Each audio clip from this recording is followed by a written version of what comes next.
Coucou tout le monde, j'espère que vous allez bien. Bienvenue dans un nouveau vlog spécial Frankenstein. Ça fait longtemps que je veux lire ce livre, mais qu'à chaque fois je me dis, tu le liras au moment d'Halloween. Les Halloween passent, le livre n'est pas lu. Cette année, je prends les choses en main, je fais un vlog pour me motiver. Et donc, je vais lire avec vous Frankenstein de Mary Shelley. Un classique de chez classique. Donc avec ce docteur Frankenstein qui va faire revenir à la vie une créature. Ce qui ne va pas être très bien vu par les habitants du village. Je pense que c'est à peu près ça que je sais de l'histoire. Je vais compléter ce vlog parce que vous savez bien que j'aime faire des thématiques avec My Imaginary Mary, qui est une réécriture justement sur Mary Shelley, l'autrice de Frankenstein, par un trio d'autrices que j'adore, Cynthia Hand, Brodie Ashton et Jodie Meadows. J'ai adoré leur série sur les Jane, donc My Lady Jane, My Plain Jane. Il me reste My Calamity Jane à lire. Et je me dis que c'est l'occasion parfaite, complètement dans le thème. J'ai trouvé le livre audio pour m'aider peut-être à lire un peu plus rapidement les deux livres, on va dire. Et puis, pour finaliser ce vlog, je vais aussi regarder le film de Frankenstein. Je vous mettrai l'affiche quelque part parce que je suis plus sûre de quand il date, mais je vais regarder celui en noir et blanc, donc l'original si on peut dire. J'ai vraiment hâte. On est fin octobre, donc c'est la période parfaite pour faire ça. Et j'espère que ce vlog thématique va vous plaire. Je vous retrouverai donc pour une première update quand j'aurai attaqué Frankenstein. The reality came on me as a new and a not less terrible disaster. I tried to calm Ernest. I inquired more minutely concerning my father and her I named my cousin. She most of all, said Ernest, requires consolation. She accused herself of having caused the death of my brother, and that made her very wretched. But since the murderer has been discovered... The murderer discovered? Good God. How can that be? Who could attempt to pursue him? Je vous fais une première update de Frankenstein. J'en ai lu 75 pages à peu près, donc un peu moins de la moitié. Et c'est quand même plutôt pas mal. Alors c'est sûr que ça reste un classique, donc l'écriture est peut-être un peu plus lourde et moins émotionnelle, je sais pas comment dire. Enfin, ça paraît plus plat quand on le lit. Mais je trouve ça intéressant, et puis il y a beaucoup plus de backstory que ce que je connaissais de l'histoire de Frankenstein, qui était très basique. Le gars qui fait venir à la vie une créature faite avec des morceaux de chair et tout ça. C'est à peu près tout ce que je savais. Là, on a vraiment... En fait, c'est un peu la même chose que dans Dracula, ce que je trouve intéressant. L'histoire est rapportée par le biais de lettres. Je trouve ça toujours très chouette, cette espèce de façon indirecte de rapporter les histoires. Et donc là, il y a un jeune homme qui a décidé d'être un aventurier et d'aller naviguer et essayer de trouver un chemin plus rapide, en gros, pour traverser l'océan en passant vers le pôle Nord. Je sais pas exactement où. Et il trouve, par accident, une personne qui est en très mauvaise posture et qui se trouve être Victor Frankenstein, qui est, on suppose, ce que j'ai compris moi, à la poursuite de sa créature. Et donc Victor Frankenstein, une fois qu'il est un peu en meilleure santé, parce qu'il était presque mort de froid, de faim et tout ça, il commence à raconter son histoire, donc son enfance, la sœur qui a été adoptée, Elizabeth Frankenstein, ses frères, le fait qu'il va étudier, qu'il commence à se passionner pour natural philosophy.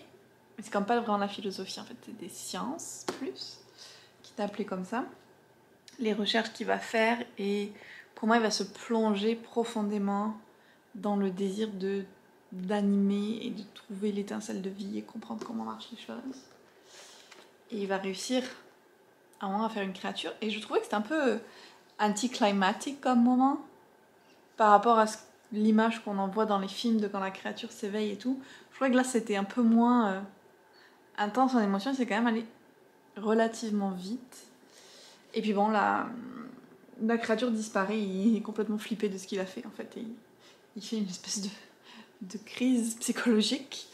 Il se fait aider par un ami, puis il décide de rentrer chez lui. Et là, il y a comme d'autres choses qui commencent à se passer. Donc il y a quand même vraiment beaucoup d'histoires en dehors de l'histoire de la créature, qui va sûrement refaire une apparition. Je trouve ça quand même pas mal, toute cette intrigue-là. Comme je vous dis, c'est pas palpitant à fond, mais je suis quand même plutôt bien dedans.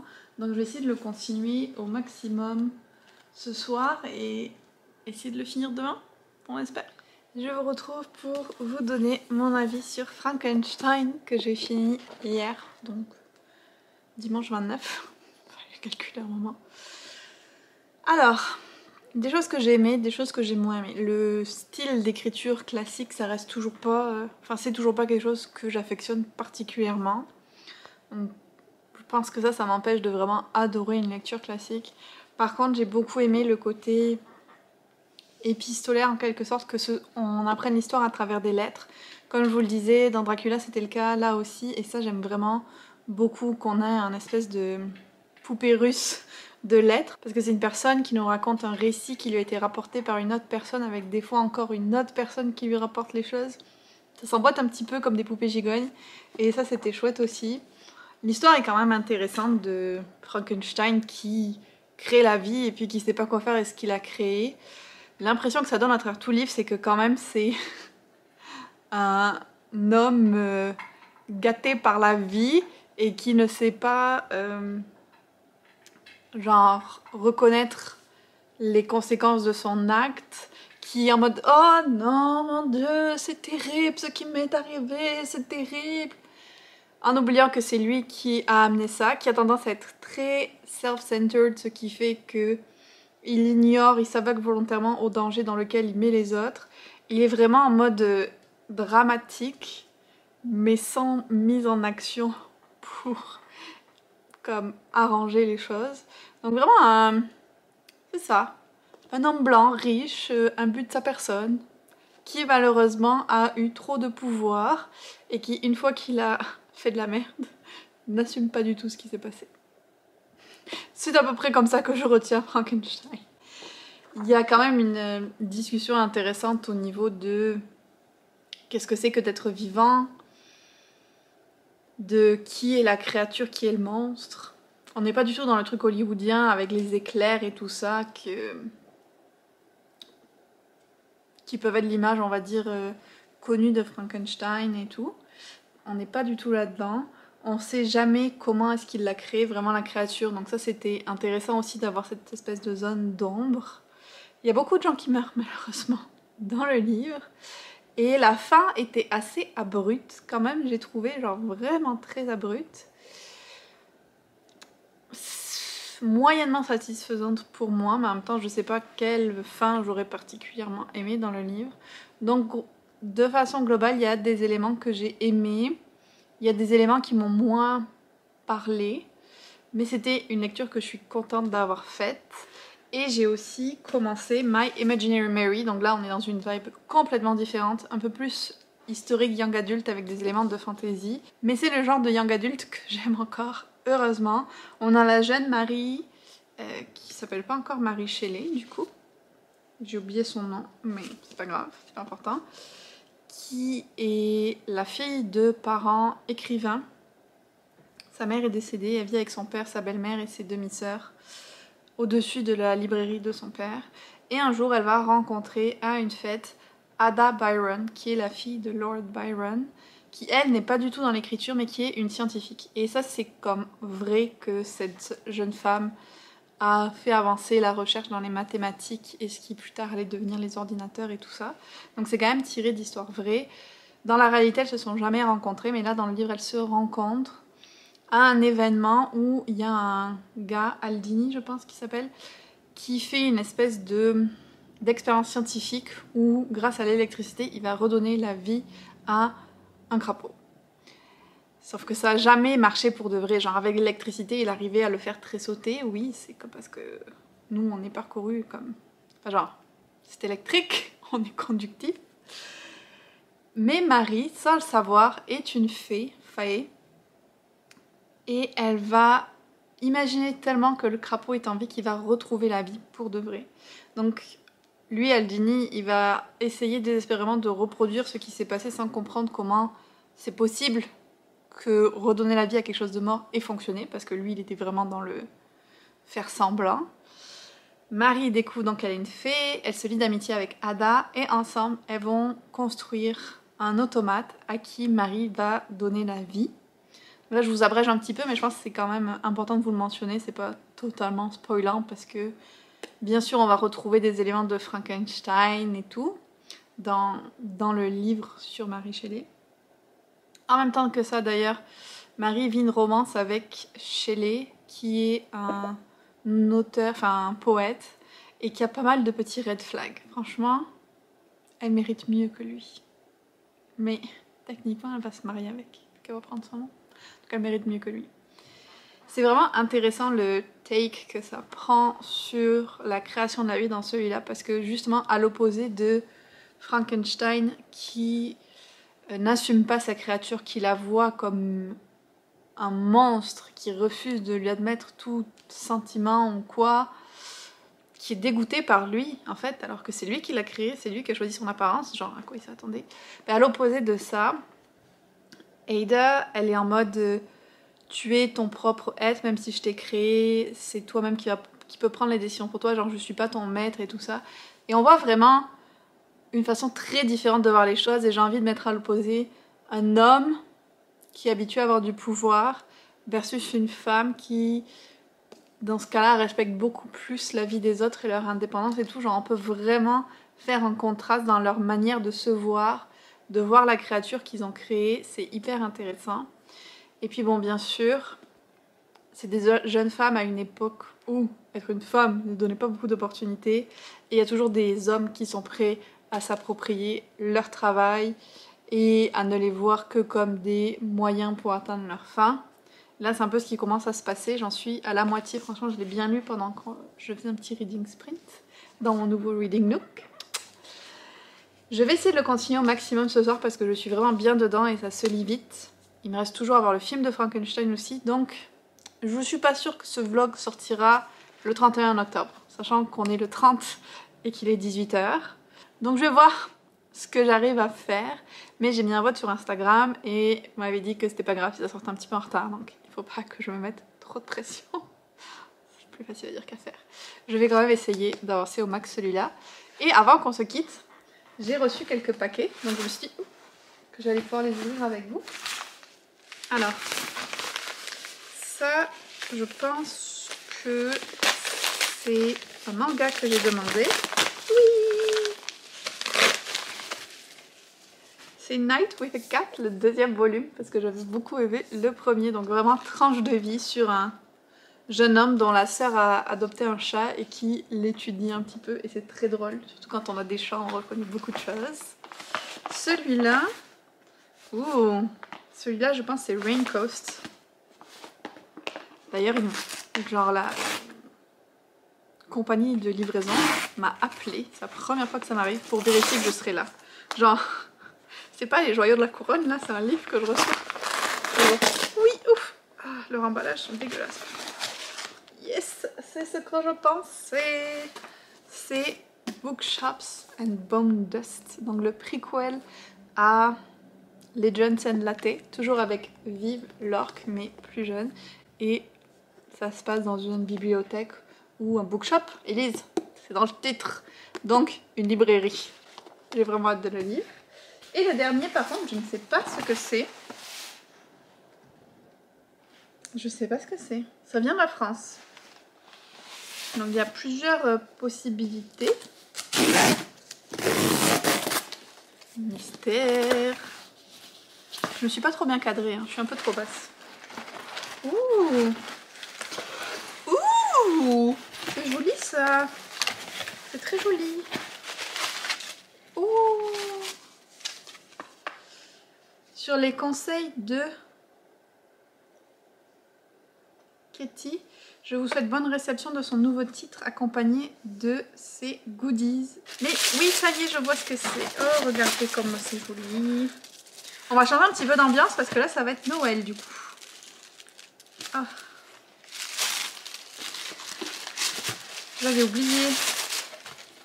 Donc, il s'agit du livre Yule dans la collection Grimoire des Sabbats. Donc, un livre sur la célébration de Yule en hiver, qui est une fête, une ancienne fête de l'hiver. Ça va être vraiment intéressant et parfait pour le Cold Winter Challenge. Je pense que vous commencez à avoir des petits indices dans mes vlogs des lectures que je prépare.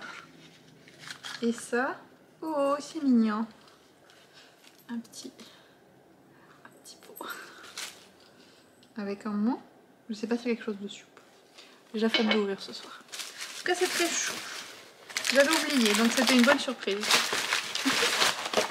J'attends un autre livre de Noël aussi que j'ai très hâte de recevoir qui est québécois et qui a l'air très très cool. J'ai vraiment hâte aussi. Donc, on a ouvert les paquets. Moi, je vais retourner à ma lecture. I don't know how I pulled it off. Je ne sais pas comment j'ai fait, mais j'ai fini ce livre et il est même pas 11 h du soir.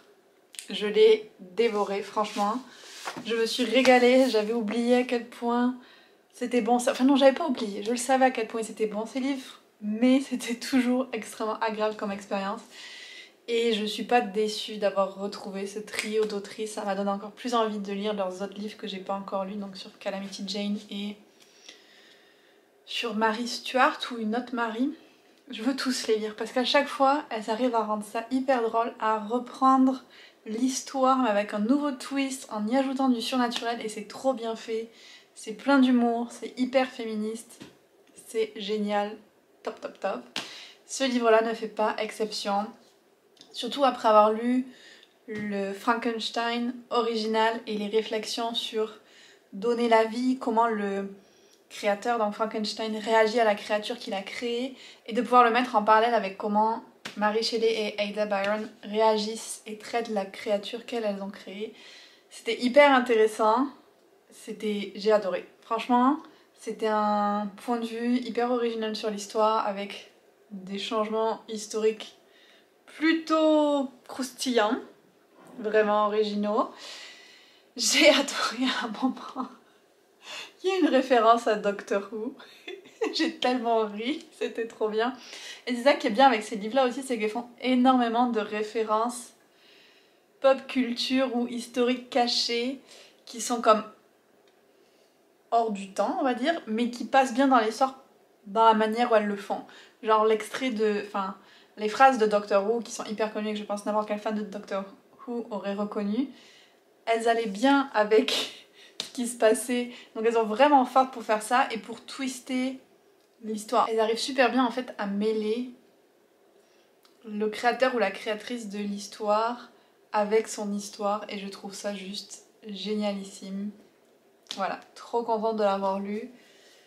Je sais pas si je mettrais 5 sur 5 ou 4,5 sur 5, mais une très bonne note en tout cas. Et si vous lisez en anglais, je vous les recommande vraiment. Et si vous lisez pas en anglais, ça reste assez abordable comme lecture si jamais vous voulez le tenter. Les livres audio sont top top top aussi. Et voilà, j'espère que je vous l'ai bien vendu parce que franchement, c'est un régal et je comprends pas pourquoi ils sont pas encore traduits d'ailleurs. Maintenant, comme je vous disais, il est 11 h. On est le 30 octobre. J'ai prévu que ce vlog sorte le 31 octobre et moi mes heures de sortie, ça voudrait dire qu'il sortirait à 2 h du matin pour ici. Donc il me reste 3 heures pour monter le vlog et regarder le film de Frankenstein.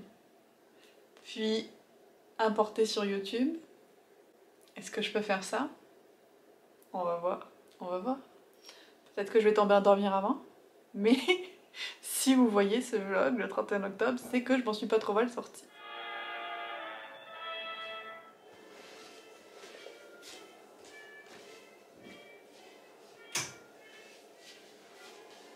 Here's the final touch. The brain you stole, Fritz. Think of it.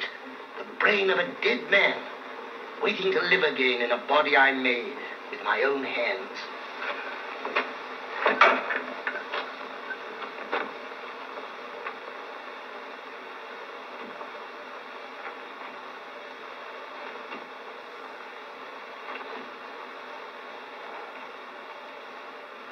Il est 1h15 du matin. Et ça y est, je viens de finir le film de Frankenstein. Et c'était intéressant. Ça passe vite parce que c'est juste 1 heure. Et c'est quand même assez différent du livre parce que là on a Henry Frankenstein.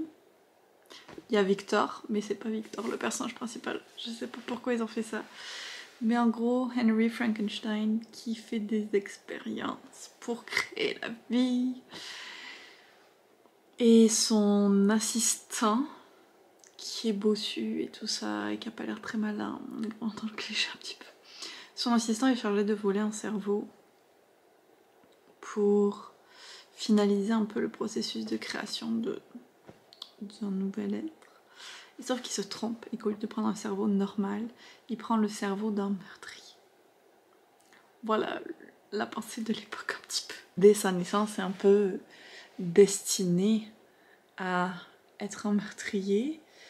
Et on voit aussi comment il est traité au début par justement cet assistant, Fitz je crois il l'appelle, de Frankenstein, et que c'est le premier pas qu'il amène vers un chemin de violence.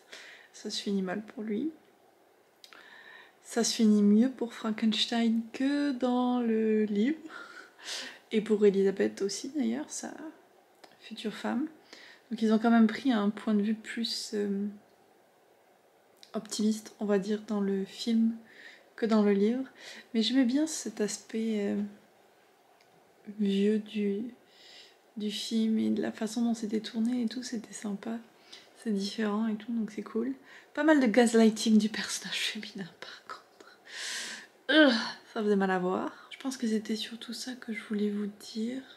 C'était vraiment intéressant de faire ces 3 expériences de Frankenstein, on va dire, avec l'œuvre originale, avec My Imaginary Mary, puis avec le film. On voit vraiment 3 visions différentes de la chose, enfin du même élément central.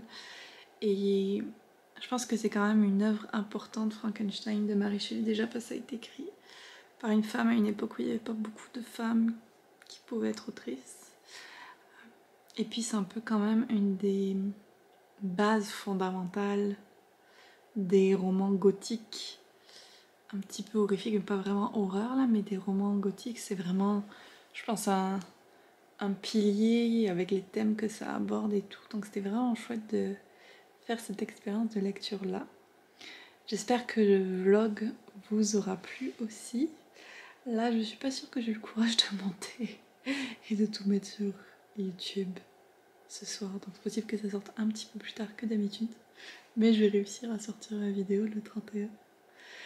J'aimerais beaucoup savoir si vous avez lu Frankenstein, si vous en avez lu des réécritures ou variations. Je pense notamment à The Dark Descent of Elizabeth Frankenstein, que j'aimerais peut-être lire. Si vous avez vu les films, dites-moi tout ça, je suis vraiment curieuse de savoir et d'avoir votre opinion si jamais vous l'avez lu. Si vous n'êtes pas sûr de quoi mettre, vous pouvez mettre un petit emoji éclair. Et si vous voulez qu'on passe encore plus de moments lecture ensemble, participer à notre lecture commune, avoir accès à du contenu exclusif et à notre Discord pour discuter, n'hésitez pas à rejoindre les Capas et je vous dis à très bientôt pour une autre vidéo.